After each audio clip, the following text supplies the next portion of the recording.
आज ही डाउनलोड करें Skymet mobile app, पूछे मौसम का हाल अपनी पसंदीदा भाषा में और रहे बाकियों से एक कदम आगे। नमस्ते दोस्तों, स्काईमेट वेदर में आप सभी का बहुत बहुत स्वागत है। मेरा नाम महेश पलावत है। आज हम बात करेंगे कि जो लो प्रेशर एरिया बनने वाला है बंगाल की खाड़ी में, वो डिप्रेशन बनेगा या साइक्लोन बनेगा, इसके बारे में बात करेंगे। और पहाड़ों पर पहला पश्चिमी विक्षोभ जो अक्टूबर के महीने में दिखाई देगा, और ये पहला पश्चिमी विक्षोभ होगा जिसके कारण से स्नोफॉल हो सकता है इस इलाके में, और ये 24 अक्टूबर के आसपास इसकी उम्मीद दिखाई दे रही है कि ये पहुंचेगा।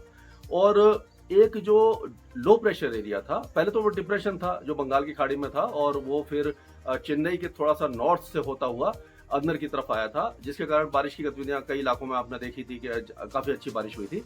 तो अब ये जो लो प्रेशर एरिया है वो रायलसीमा पर आकर के कमजोर हो गया है, और ये फिर अरब सागर में पहुंच गया है, और एक साइक्लोनिक सर्कुलेशन बना हुआ है, यानी चक्रवाती हवाओं का क्षेत्र बना हुआ है जो नॉर्थ लक्षद्वीप के आसपास बना हुआ है। तो ये जो लो प्रेशर एरिया कमजोर होकर साइक्लोनिक सर्कुलेशन बना था, ये इसके साथ जाकर के मर्ज हो गया है। तो यहाँ पर एक हम कह सकते हैं कि जल्दी ही लो प्रेशर एरिया बन जाएगा, क्योंकि ये जो चक्रवाती हवाओं का क्षेत्र है ये समुद्र तल से 5.8 किलोमीटर की ऊंचाई तक बना हुआ है।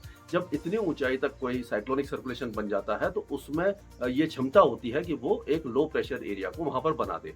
और जब जो लो प्रेशर एरिया बनेगा तो क्योंकि वो समुद्र में बनेगा, और उस समय क्योंकि समुद्र से उसको एनर्जी मिलेगी, तो वो फिर से इंटेंसिफाई हो सकता है और डिप्रेशन या डीप डिप्रेशन बन जाएगा। लेकिन इसका जो रूट दिखाई दे रहा है, जो पहला डिप्रेशन था जो ओमान की तरफ गया था, जिसका पहले लग रहा था कि वो शायद समुद्री तूफान बन जाए, लेकिन नहीं बन पाया, तो ये जो है ये भी नॉर्थ वेस्ट इंडिया मतलब नॉर्थ वेस्ट डायरेक्शन में जाएगा और ओमान या यमन की तरफ पहुंचेगा।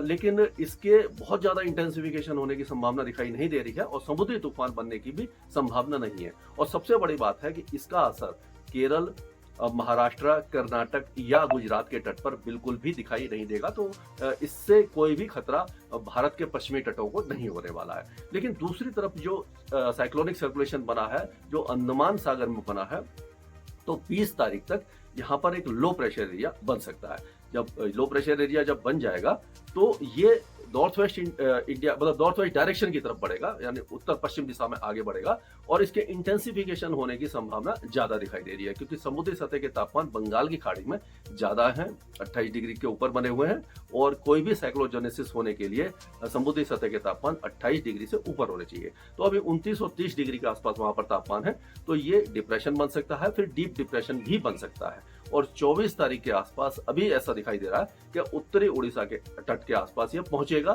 और ये साइक्लोनिक बनेगा या नहीं बनेगा इसके बारे में 1-2 दिनों में क्लियर हो जाएगा। लेकिन अभी इसका जो डायरेक्शन है वो नॉर्थ वेस्ट डायरेक्शन दिखाई दे रहा है। आपको मैं जो बंगाल की खाड़ी में तूफान बनते हैं उनके बारे में थोड़ा सा बताता हूँ कि जो अक्टूबर के महीने में बनते हैं, जो पहला जो ये डिप्रेशन बना था ये काफी नीचे बना था, दक्षिण में बना था, इसीलिए ये चेन्नई की तरफ गया था। लेकिन अक्टूबर के महीने में जो भी डिप्रेशन या लो प्रेशर एरिया या साइक्लोन बनते हैं वो उत्तर पश्चिम दिशा में आंध्र प्रदेश के उत्तरी तटों की तरफ, उड़ीसा, कभी कभी पश्चिम बंगाल, और कभी कभी रिकर्व होकर के बांग्लादेश या म्यांमार की तरफ ज्यादा जाते हैं। तो इनका रिकर्वेचर ज्यादा होता है, और जब ये नवंबर में बनना शुरू होते हैं तो थोड़ा सा और दक्षिण में आते हैं, तो उड़ीसा और ये आंध्र प्रदेश के तट को खतरा बढ़ जाता है। और जब दिसंबर में बनते हैं, जैसे जैसे हम साल में आगे बढ़ते हैं वैसे वैसे इनका जो रूट है वो दक्षिणी दिशा में होता जाता है, तो ये और ज्यादा नीचे बनते हैं, यानी दक्षिण में बनते हैं, साउथ अंडमान सी में बनते हैं, और ये फिर जो आंध्र प्रदेश और तमिलनाडु के तट को प्रभावित करते हैं। तो जैसे जैसे हम आगे बढ़ते हैं वैसे वैसे इनका जो वो है मतलब रूट है वो दक्षिण दिशा में बढ़ता जाता है। और दूसरा जो वेस्टर्न डिस्टर्बेंस है, यूजुअली क्या होता है अक्टूबर से लेकर के मार्च या अप्रैल तक वेस्टर्न डिस्टर्बेंस आते हैं, और अक्टूबर से आना शुरू होते हैं और नवंबर दिसंबर में बढ़ जाते हैं, काफी ज्यादा अच्छा स्नोफॉल देते हैं। और पीक जो सीजन होता है, सबसे ज्यादा इंटेंस वेस्टर्न डिस्टर्बेंस जो आते हैं वो दिसंबर और जनवरी में आते हैं।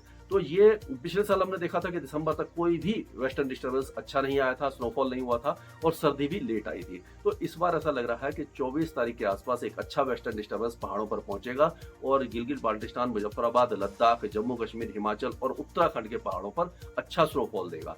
24 और 25 तारीख तक, ये 2 दिनों तक या हो सकता है 3 दिनों तक भी रहे, और उसके बाद जब ये वेस्टर्न डिस्टर्बेंस आगे चला जाएगा, यानी पूर्व दिशा में आगे बढ़ जाएगा, तो जो नॉर्मल पैटर्न होता है हवाओं का, उत्तर पश्चिम दिशा से जो हवाएं चलती हैं, उसके कारण फिर जो सर्दी है वो उत्तर भारत में बढ़ जाएगी, मध्य भारत में भी बढ़ जाएगी।